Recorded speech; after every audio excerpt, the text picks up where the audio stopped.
అక్క అసలు ఉగాది పండుగ ఎందుకు జరుపుకుంటారు?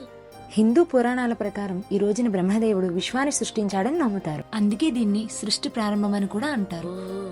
ఉగా అంటే నక్షత్ర గమనం. ఆ నక్షత్ర గమనానికి ఉగాది అంటే ఈ సృష్టి ఆరంభమైన దినమని అర్థం. ఇది మన తెలుగు భాష పండుగ, తెలుగు వారి పండుగ. తెలుగు నూతన సంవత్సరం ఈ రోజు నుంచే మొదలవుతుందన్నమాట. అక్క, ఉగాది పచ్చళ్ళు 6 రుచులు ఉంటాయి అంటారు కదా, మరి దాని సంగతి ఏమిటి? ఉగాది రోజు ముఖ్యమైన వంటకం ఉగాది పచ్చడి.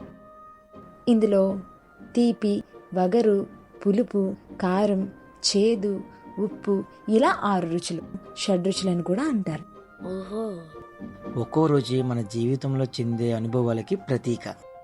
బెల్లం అంటే తీపి, ఆనందానికి ప్రతీక. మనందరం జాలీగా ఉంటాం, అలాగా?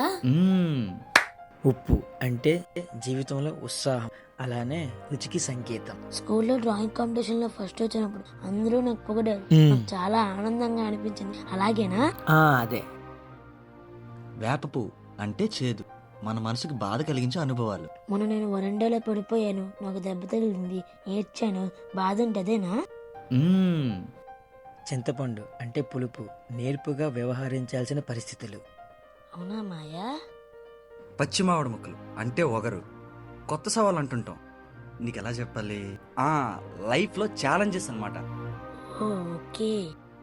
కారం అంటే సహనాన్ని కోల్పోయేటట్టు చేసే పరిస్థితులు.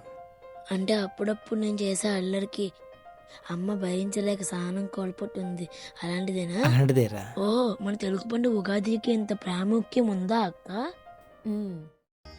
మీకు, మీ కుటుంబ సభ్యులకు శ్రీ పరాభవనామ తెలుగు సంవత్సరాది ఉగాది శుభాకాంక్షలు. చేదైనా గాని ఇష్టంగానే తింటున్నామంటే అదే ఉగాదని అంటా.